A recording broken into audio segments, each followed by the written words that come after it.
लातूरचे माजी खासदार तथा प्रसिद्ध बालरोगतज्ञ तसेच शिवछत्रपती शिक्षण संस्थेचे अध्यक्ष असलेले गोपाळराव पाटील यांचं काही दिवसापूर्वी निधन झालं होतं। या घटनेमुळे लातूरातील विविध क्षेत्रात शोककळा पसरली होती। स्वर्गीय गोपाळराव पाटील यांना सामूहिक श्रद्धांजली वाहण्यासाठी लातूरातील विविध क्षेत्रातील मान्यवरांनी लातूरच्या दयानंद सभागृहात श्रद्धांजली सभेचं आयोजन केलं होतं। त्यानुसार लातूर शहरातील सामाजिक, शैक्षणिक, वैद्यकीय यासह विविध क्षेत्रातील मान्यवरांनी एकत्र येत आज स्वर्गीय गोपाळराव पाटील यांना सामूहिक श्रद्धांजली वाहिली आहे। यावेळी स्वर्गीय गोपाळराव पाटील यांच्या आठवणींना उजाळा देखील देण्यात आला आहे। नितीन बनसोडे, एकमत डिजिटल, लातूर। फार अंतर असल्यामुळे बालचंद्र रथ पेढी इंडियन रेड क्रॉस सोसायटी द्वारा संचलित तिथे उपाध्यक्ष होते। एक शिस्तप्रिय, आपण नेताच म्हणू त्यांना, नेते काही शिस्तप्रिय राहत नाही पण ते शिस्तप्रिय नेते होते आणि प्रत्येक कामामध्ये पारदर्शकता जी असते ती त्यांच्यामधून मला आढळून आली। एक आठवण म्हणून सांगतो, राजश्री शाहू महाविद्यालय, शाहू पॅटर्न फेमस आहे। माझी स्वतःची मुलगी 91% मार्क घेतली होती 10वीला। मला प्रवेश पाहिजे होता शाहूला का तर घरापासून जवळ असते आणि मुलीची जी अडचण असते, दयानंद कॉलेज फार लांब, म्हणजे मी आज 25 वर्षापूर्वीची गोष्ट सांगतो, तर त्यांच्या नियमामध्ये ते बसत नव्हतं। शाहू पॅटर्नमध्ये बोर्डमध्ये निर्णय घेतलेला आहे, क्लोजिंग जिथं होतं आहे त्याच्या खाली कोणाची शिफारस ते घेत नव्हते, कोणी असो। मग तर मी फोनवर बोललो त्यांना, ते म्हणले मी मीटिंगमध्ये ठेवतो। मीटिंगमध्ये ठेवलं, म्हणलं मी घरी गेलो। मी घरी घेऊन त्यांना विनंती केली की माझी अडचण फक्त मुलगी असल्यामुळे लांब जाण्यासाठी मला थोडी इच्छा कमी आहे, असं तर मी दयानंदमध्ये त्याला ॲडमिशन घेऊ शकतो, माझी इच्छा आहे की शाहूमध्येच घालावी। त्यांनी फार विचार केला आणि म्हणले मी बोर्डात ठेवतो। मी म्हणलो मी एका संस्थेचा पदाधिकारी आहे, मला माहिती आहे तुमची अडचण, पण मला काही करून माझ्या मुलीला तुम्हाला प्रवेश द्यावा लागेल। म्हणजे मी कमीत कमी 1 तास त्यांच्याशी चर्चा केल्यानंतर त्यांनी माझ्या मुलीचा होकार दिला। म्हणजे किती शिस्तप्रिय आहे हे आपल्याला माहिती तर आहेच सगळ्यांना, पण माझ्या घरामध्ये जे घडलं ते मी सांगतोय।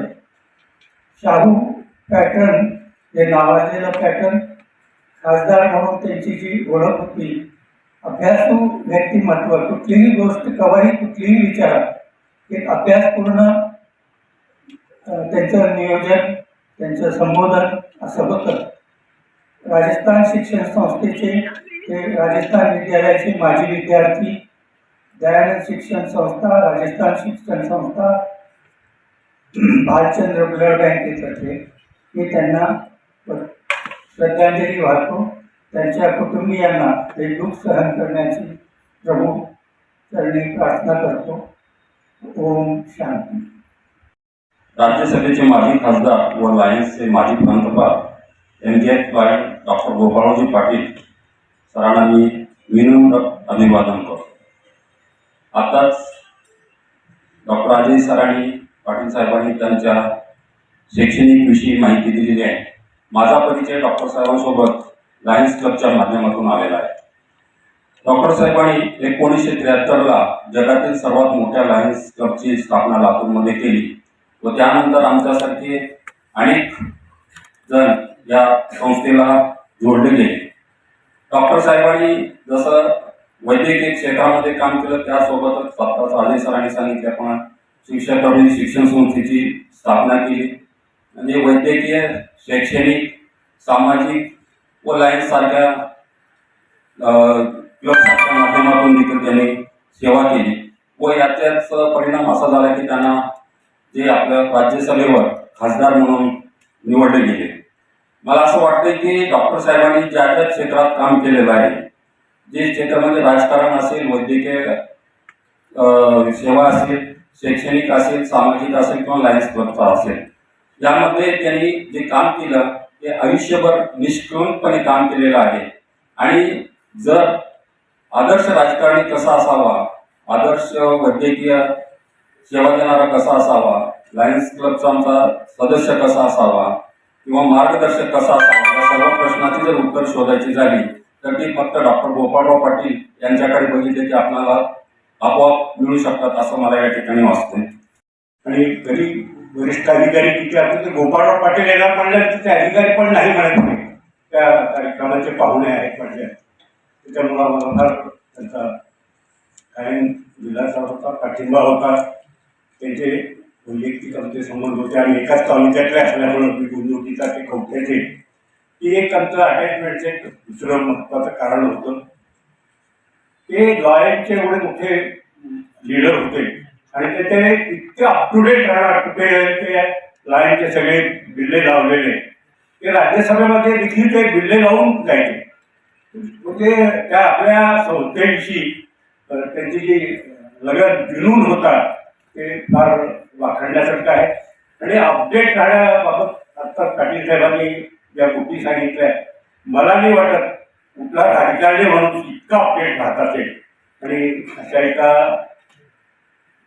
म्हणजे पाटील साहेबांच्या त्यांच्या अनेक आठवणी आहेत. आम्ही ज्येष्ठ नागरिकांचा आमच्या त्याची खूप ओळख असल्यामुळे आम्ही बऱ्याचदा त्याच्याकडे ते म्हणायचं नातीच्यासाठी जरा पाटील साहेबांकडे जा चला.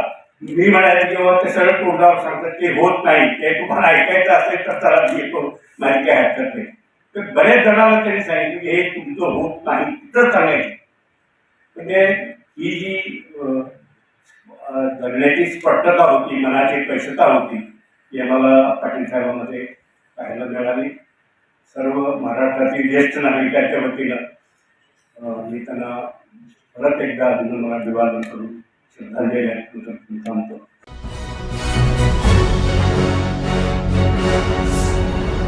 Thanks for watching Ekmat Digital.